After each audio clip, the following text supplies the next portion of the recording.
Hello, everyone. This is Professor Reena Randhir. Today, we are going to go over the main points in regenerative agriculture, sustainable agriculture, and the role of genetically modified organisms for food security of the future. The main learning objectives is to understand the principles and practices of both regenerative agriculture and sustainable agriculture, and the importance to address climate change and to promote food security. We will also go over genetically modified crops and their pros and cons. We'll briefly talk about CRISPR, and we'll tie it all to how they can all come together to address climate action and food security. When we think about climate change and its impact on food systems, we see this on the news all the time. There's droughts, intense tornadoes and rainfalls and wildfire. Unexpected weather patterns are becoming common all over the world. With the climate change, there's increased carbon dioxide in the atmosphere. Temperatures, global warming is happening, sea levels are rising. So all this unexpected weather patterns are having a very dire effect on agriculture. Pestilence and disease have increased, and farmers all over the world are experiencing lower yield and lower nutritional quality. And if you remember this data on the left, about 18% of greenhouse emissions globally come from agriculture, forestry, and land use patterns. And this change in weather is affecting the livelihoods and the health of millions of people globally. So that's why it is very important to consider regenerative agriculture practices. And here is a graph that shows the projected world population by 2050. And this shortage of food that is expected to happen in the future can be addressed only with a combination of tools: regenerative agriculture, sustainable agriculture, increased investment in research, and adopting new innovation and technologies like GMO crops and CRISPR, which is a gene editing tool. And of course, we should reduce the food waste and change eating patterns, mindset change towards our eating patterns. What is regenerative agriculture? See, the word regenerate means to sustain. Sustain means we remember the 3 pillars of sustainability, where most of the focus is on the people, the environment, and economics, right? Profitability. But that is not sufficient. We need to regenerate our farms. So the focus of regenerative agriculture is to protect biodiversity, is to protect the health of our soils, to regenerate them by using tools like mulching, composting, no-till. Don't disturb the dirt when you are planting it, because oxidization can happen and it can increase carbon dioxide levels in the atmosphere. And in sustainable practices, we have similar practices like crop rotation, manuring, conservation tillage, agroforestry, intercropping. So there's a lot of overlap between the two. And when we think about sustainable agriculture, apart from the 3 pillars, the most important need is to preserve our natural resources for our future generations. What we have now should be available for the future generations. Whereas regenerative agriculture is to improve our soil, our biodiversity, increase carbon sequestration. So both of them are very similar. Some of the regenerative agricultural practices, and this table here shows how cover crops or crop rotation or composting, how does it help the farmer and the environment and also help to regenerate? So some of the common practices in regenerative agriculture is called no-till farming. You don't disturb the earth because if you disturb it, oxidization can happen and the organic matter can break down to carbon dioxide, thereby contributing to global warming. And remember, the focus is on soil health a lot. So cover cropping or crop rotation, not growing the same crop, but you change crops. Like if you introduce a nitrogen fixing crop one season, it will enrich the dirt and it will be ready for the next crop. Some nitrogen enriching crops can be like alfalfa that have nodules in their roots. Here's the list, a common list. And also to increase biodiversity in the farm and to use integrated pest management. This will increase the soil health, improve biodiversity, reduce soil erosion and nutrient loss. It will absorb atmospheric carbon dioxide.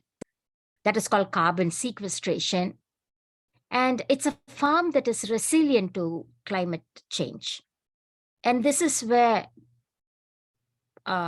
we hope that future agriculture will be. So what are some of the practices of sustainable agriculture? Sustainability, again, the three pillars are focus on the environment, the economy, and the people, the society. To leave what we have now for future generations, both nutrition-wise and fiber needs. And here is a definition according to the US Congress. It is an integrated system of plant and animal production practices. We are satisfying the human food and fiber needs without spoiling the environment. We make a profit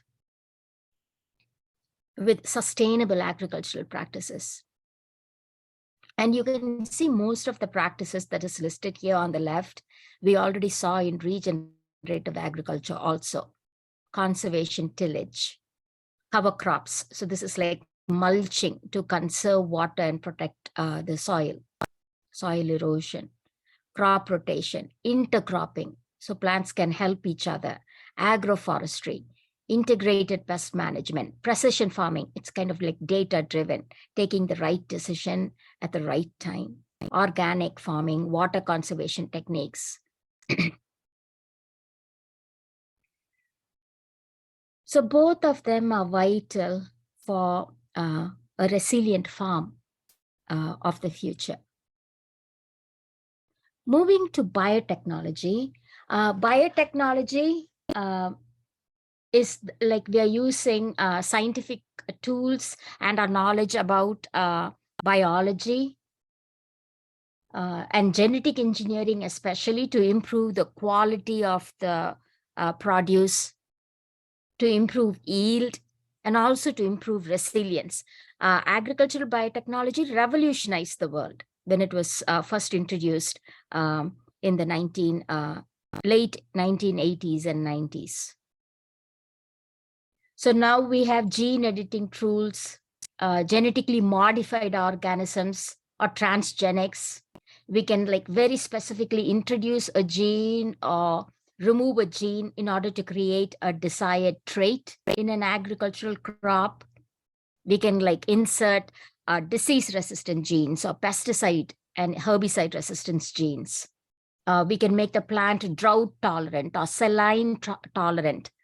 So agricultural biotechnology, so here are the different branches of agricultural biotechnology, is a very, very powerful tool to address and increase carbon sequestration, water preservation, to reduce global green gas emissions, to increase the shelf life of food, thereby reducing waste, to use less land to produce more.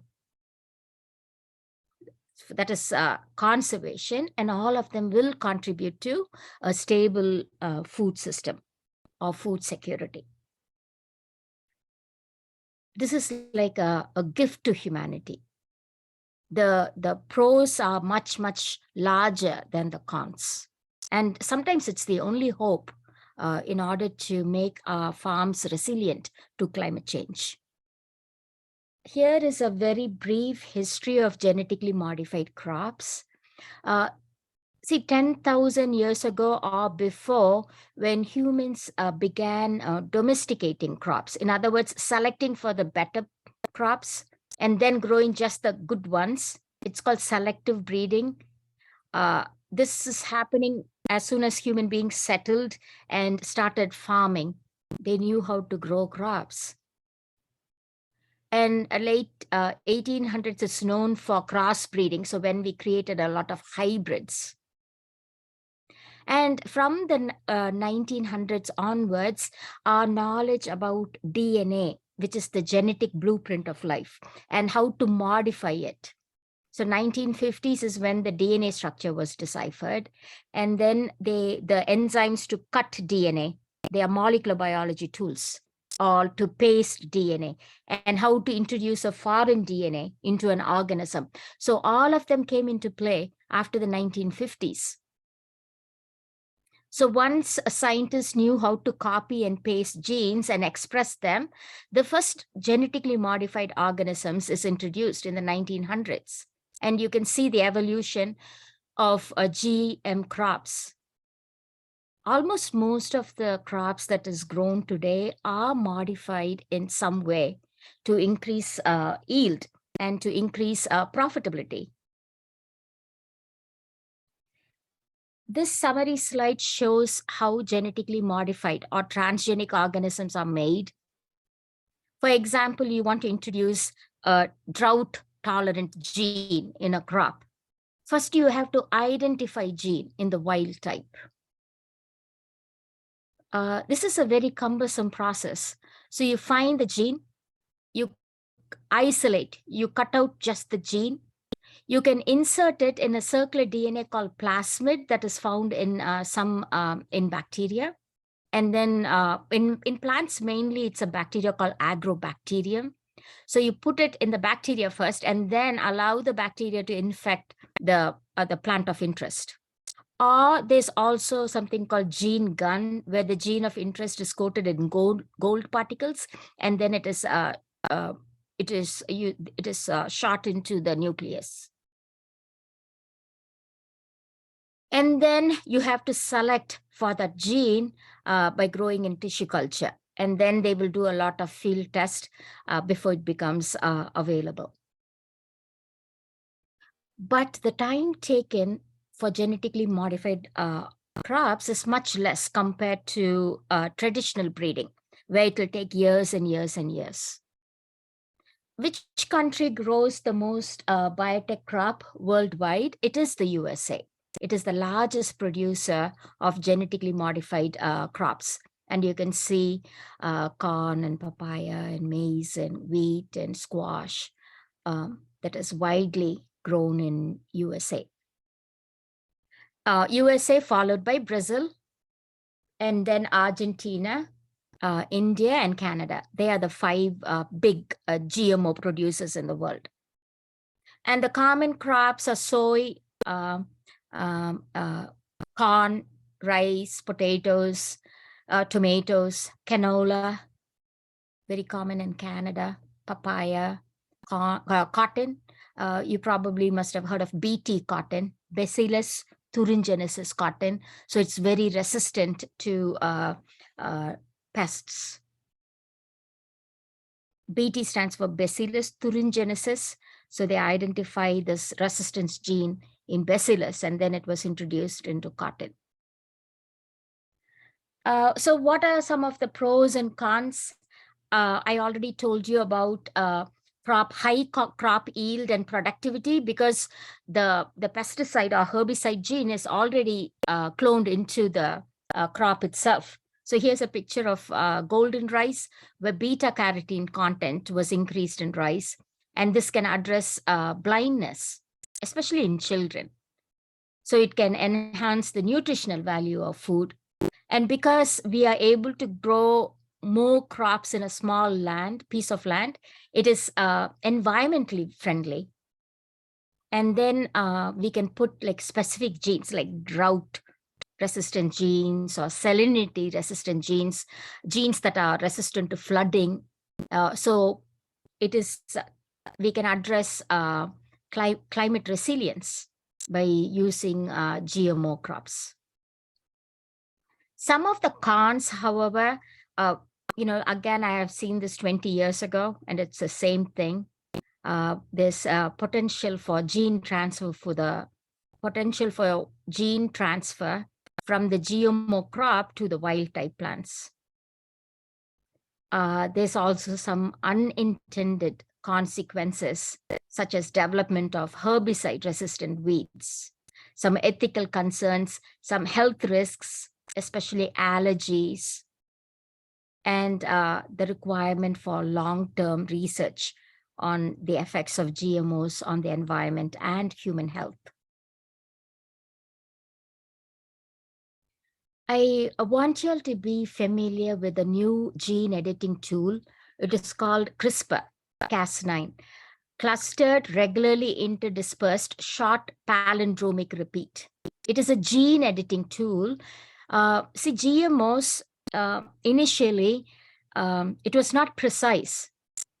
For example, here's in transgenic breeding, the gene of interest is randomly inserted here and there, and you have to do a lot of selection to find the gene of interest. So selective breeding, as I told you, is thousands of years old. You select for the best variety, and then you grow that repeatedly. In transgenics in the 1980s, it's kind of random.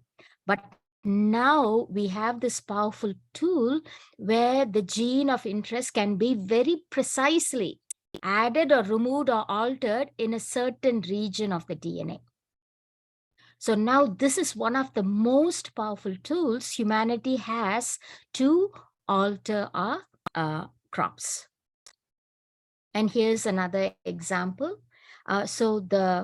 We can improve the agriculture crop against both biotic and abiotic stresses. Biotic including pest, virus, bacteria, or fungi, and abiotic stresses like high temperature, low temperature, freezing, flooding, salinity, heavy metals, and because it's very, very precise, we can get the desired outcome. And here's a list on the right. This is the technology, CRISPR technology that was used. And in Oryza sativa, which is rice, drought tolerance was introduced.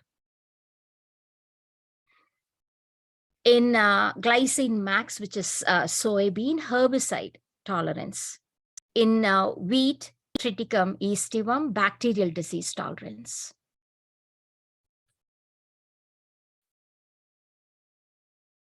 I also want to expose you all to how the Impossible Burger or the Miracle Burger with a very low carbon footprint was introduced recently. Here, what they did was they took a heme protein from soybean, and this leg hemoglobin is very similar to the hemoglobin found in animal meat. So they grew it. It was cloned into yeast, and they grew this protein in reactors. And then when it's added to the burger, it is very similar to an animal burger, the texture and the flavor and the feel of the burger. So now we do have a burger with a very low carbon footprint. Because animal-based food, especially beef and lamb, has a very high carbon footprint, water footprint also. So in the future, we can avoid this by being aware and consuming this miracle burger. So how can GMOs help with protecting the environment? So GMOs are a very good tool to fight climate change, because we can develop crops that are more resilient to extreme weather patterns that we've seen, like drought, heat, floods, salinity, heavy metals. So we can also use genetic engineering to enhance the ability of plants to capture carbon dioxide from the atmosphere and then store it in the soil. So that's what is called as carbon sequestration. We can develop crops that require fewer resources like water, fertilizer.